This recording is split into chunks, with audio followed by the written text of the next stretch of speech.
Environmental education की series में आज कर रहे हैं हम topic need and importance of environmental conservation, जो कि एक टॉपिक है एनवायरमेंटल का जो करिकुलम है उसके अंदर। इससे पहले हम इसके टॉपिक्स जो और भी हैं वो बहुत कुछ कवर कर चुके हैं, जो कि आप नीचे सीरीज़ में देख सकते हैं। हमने एपिको मूवमेंट, चिपको मूवमेंट, तहरी डैम मूवमेंट, नर्मदा बचाओ आंदोलन सब कुछ कवर कर लिया है। इस एनवायरमेंटल कंजर्वेशन टॉपिक का भी हम role of schools and other things भी कवर कर चुके हैं। तो ये एनवायरमेंटल कंजर्वेशन से लास्ट वीडियो है। इसके अलावा हम फिर नेक्स्ट यूनिट स्टार्ट करेंगे। तो शुरू करते हैं आज का टॉपिक, जो है need and importance of environmental conservation. तो सबसे पहले हम देखते हैं, एक टॉपिक है कोई तो हमको उसको इंट्रोड्यूस करना पड़ेगा।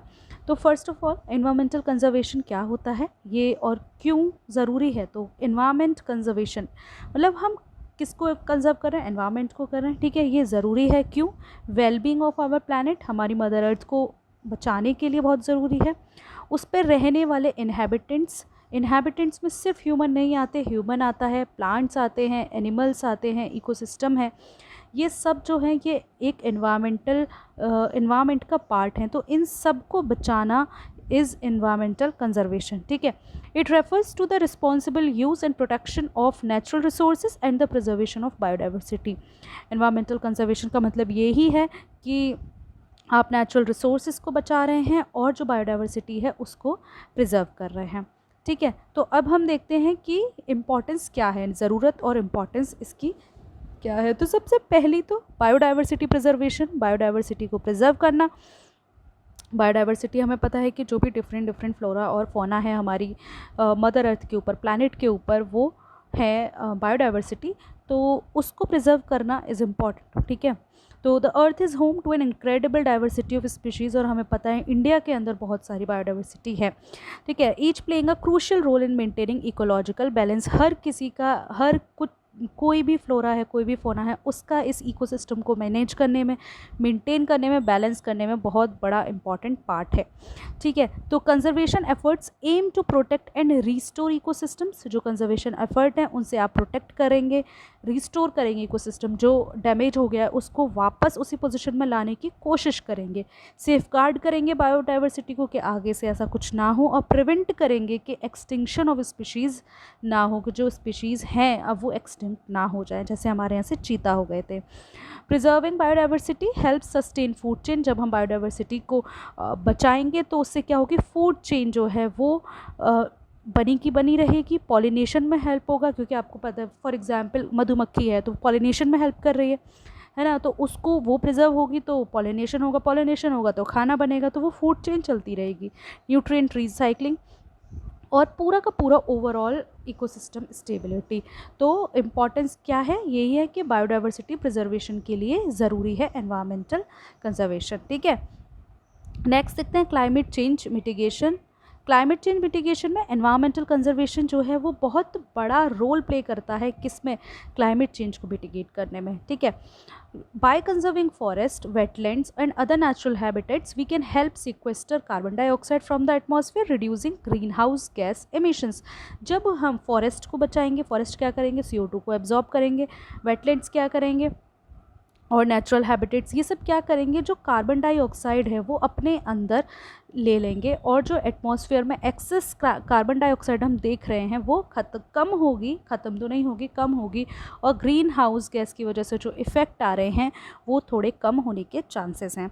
तो फॉरेस्ट जो है, हमें सब बहुत अच्छे से पता है कि ये एक कार्बन सिंक है, कि जो भी कार्बन है एक्सेस में एटमॉस्फेयर के अंदर वो इसके अपने अंदर सिंक कर लेता है और रेगुलेट करता है ग्लोबल क्लाइमेट पैटर्न। हमें पता है जब कार्बन डाइऑक्साइड कम होगी, हीटिंग कम होगी, तो जो पैटर्न्स हम चेंज होते हुए देख रहे हैं वो शायद ना बदलें। जैसे कि हम रिसेंटली देख रहे हैं कि हिमाचल प्रदेश में कितनी बारिश हो रही है या कितना लैंडस्लाइड हो रहा है, तो वो क्यों हो रहा है, क्योंकि आप इतना एक्सपेक्ट नहीं कर रहे और लेकिन फिर भी उससे ज़्यादा मानसून आ रहा है और उससे ज़्यादा बारिश हो रही है, ठीक है। तो एक सेकंड इम्पॉर्टेंस इसकी ये हो गई कि, ठीक है, एनवायरमेंटल कंजर्वेशन की। दूसरी बात ये कि एनवायरमेंटल कंजर्वेशन इसलिए ज़रूरी है, इसकी इम्पॉर्टेंस ये है कि सस्टेनेबल रिसोर्स मैनेजमेंट, सस्टेनेबल हम ऑलरेडी पता है कि क्या होता है। कंजर्वेशन प्रमोट करता है sustainable use of natural resources. जो भी रिसोर्सेज आपके पास हैं उनको आप सस्टेनेबली यूज़ कीजिए। जैसे कि वाटर है उतना ही यूज़ कीजिए जितना ज़रूरत है, बाकी आगे की जनरेशन के लिए छोड़ दीजिए। फॉरेस्ट है, काटिए मत बिना बात के, उसकी शेड में बैठिए। मिनरल्स हैं, जितना चाहिए उतना निकालिए। और एनर्जी सोर्सेस हैं, ठीक है। By managing resources responsibly we can ensure their availability. अगर हम उन्हें जो है एक रिस्पॉन्सिबल तरीके से मैनेज करेंगे, जितना ज़रूरी है उतना यूज़ करेंगे, तो आने वाली जनरेशन के लिए वो बचा रहेगा और ओवर एक्सप्लॉयटेशन नहीं होगा, ठीक है। नेक्स्ट है एनवायरमेंटल कंजर्वेशन क्यों ज़रूरी है? इकोसिस्टम सर्विसेज के लिए ज़रूरी है। हेल्दी इकोसिस्टम जो है वो एक wide range of invaluable services हमें प्रोवाइड करता है। हमें पता है कि क्लीन एयर, क्लीन वाटर, ये सब प्रोवाइड करता है, लेकिन अब इकोसिस्टम अनहेल्दी बनता जा रहा है, इसलिए आपको पोल्यूशन मिल रहा है। क्लीन एयर तो मिल ही नहीं रही, पॉल्यूटेड एयर है ना। तो हेल्दी इकोसिस्टम जो है वो हमें clean air, water, fertile soil agriculture के लिए, क्लाइमेट रेगुलेशन और वेस्ट डिकम्पोजिशन जो है, ये सब चीज़ें हमें प्रोवाइड करता है। तो कंज़र्व अगर हम नेचुरल हैबिटेट्स को करेंगे तो उससे हमें क्या होगा? अगर हम नेचुरल हैबिटेट जैसे कि फॉरेस्ट है, वाटर है, ये फॉरेस्ट है, इन सब चीज़ों को अगर आप वो करोगे, प्रिजर्व करोगे, तो क्या होगा? उससे आपको जो हेल्दी इकोसिस्टम है वो बना रहेगा और आपकी खुद की हेल्थ भी अच्छी होगी।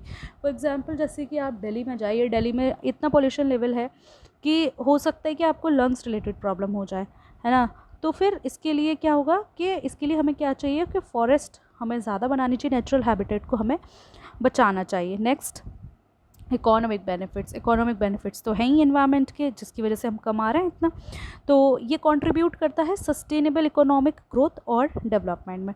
जैसे कि प्रोटेक्टेड एरियाज़ हैं, नेशनल पार्क्स हैं, इको टूरिज्म इनिशिएटिव जो हैं। अब जैसे नेशनल पार्क गए, नेशनल पार्क की टिकट थी, ठीक है, 100 रुपीज़, तो उससे क्या हुआ? रेवेन्यू जनरेट हो गया। इको टूरिज्म से रेवेन्यू जनरेट हो गया। और फिर नेशनल पार्क है, वहाँ पे जो लोग जॉब कर रहे हैं उनके लिए जॉब हो रही है ना। लोकल इकोनॉमीज़ जो हैं फोस्टर होती है। अब नेशनल पार्क किसी गांव में, मतलब कोई जगह है, उसके आसपास थोड़ी जगह बन गई, तो लोगों ने क्या किया? लोगों को एक लाइवलीहुड मिल गया, है ना, और लोकल इकोनॉमी वहाँ से बूम करती है। तो एडिशनली सस्टेनेबल प्रैक्टिसेस जैसे कि renewable energy sources, efficient resource management, इसकी वजह से अगर आप रिन्यूएबल एनर्जी यूज़ करेंगे तो क्या होगा? कॉस्ट सेविंग्स भी होंगी, है ना। आप सोलर एनर्जी यूज़ कीजिए तो बचेगा ना आपका पैसा, आपको बिजली का बिल नहीं देना, है ना। आप तो फ्री की यूज़ कर रहे हैं, उससे बना रहे हैं इलेक्ट्रिसिटी। तो एनर्जी इंडिपेंडेंस होगी और टेक्नोलॉजी में भी एडवांसमेंट होगा, ठीक है। ह्यूमन हेल्थ और वेलबींग। ह्यूमन हेल्थ और वेलबींग के लिए भी एनवायरमेंटल कंजर्वेशन बहुत ज़रूरी है। तो एनवायरमेंटल कंजर्वेशन का एक डायरेक्ट इम्पैक्ट है किसके ऊपर? ह्यूमन हेल्थ के ऊपर।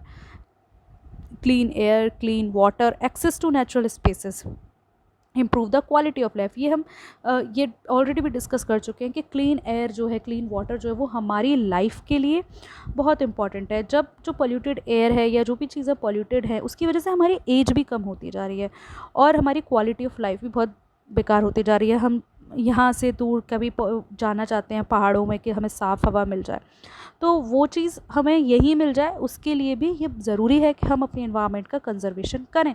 तो conservation also protects against natural disasters. जो कंजर्वेशन है वो हमें नेचुरल डिज़ास्टर जैसे कि फ्लड हो गया, है ना, लैंडस्लाइड होगी, आपने फॉरेस्ट अगर बचा लिए तो क्या होगा? जो फ्लड होगी वो शायद बहुत पहले ही रुक जाएगी। ऐसा नहीं है कि आएगी नहीं, आएगी, लेकिन वो बहुत पहले ही रुक जाएगी। लैंडस्लाइड्स जो आएंगे लेकिन कम आएंगे, क्योंकि वहाँ पेड़ की जड़ उस मिट्टी को रोके हुए। अब वहाँ पे पेड़ ही नहीं है तो मिट्टी कैसे रुकेगी, ठीक है। तो बाय मेंटेनिंग नेचुरल बफर्स बनाना है और मिनिमाइजिंग एनवायरमेंटल वनरेबिलिटीज़, ठीक है। नेक्स्ट देखते हैं एथिकल और कल्चरल वैल्यूज़ के लिए भाई एनवायरमेंट का कंजर्वेशन करना बहुत ज़रूरी है, क्योंकि हमें पता है कि हमारा इंडियन कल्चर वैसे भी नेचर से बहुत ज़्यादा टाइड है ना। तो बहुत सारे कल्चर हैं, सोसाइटीज़ हैं, उनको क्या है? Deep rooted connections to the natural world है ही। हम भी मानते हैं भाई, हर चीज़ से हमें भगवान दिखते हैं, तो considering it sacred and spiritually significant, तो ये स्पिरिचुअली भी बहुत सिग्निफिकेंट है। Environmental conservation is essential for respecting and preserving. तो एनवायरमेंटल कंजर्वेशन जो है वो क्यों ज़रूरी है? रिस्पेक्ट करने के लिए और प्रिजर्व करने के लिए। क्या? दीज कल्चरल और एथिकल वैल्यूज़ को। ये ऑल्सो प्रमोट करती है एनवायरमेंटल जस्टिस को।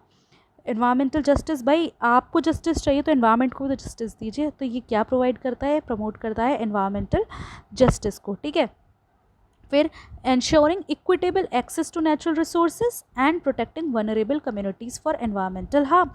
देखो आप लोग तो, हम लोग क्या कर रहे हैं कि हम वहाँ से रिसोर्सेज को ग्रैब कर रहे हैं और लेकर आ रहे हैं, लेकिन कम्युनिटीज़ जो वहाँ रह रही हैं वो तो उनका यूज़ भी नहीं कर पा रही।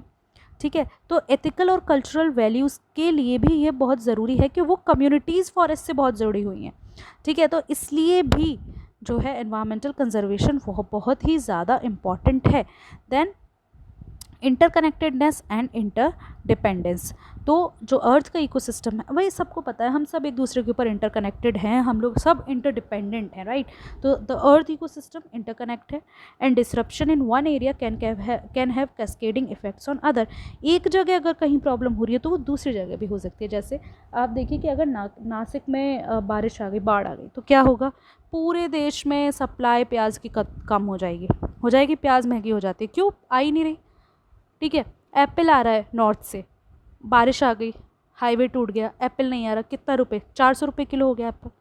ठीक है, तो हम सब इंटरकनेक्टेड हैं, इंटरडिपेंडेंट हैं। ठीक है, तो एक जगह अगर कोई प्रॉब्लम होगी उसके इफेक्ट्स कहीं और भी होंगे।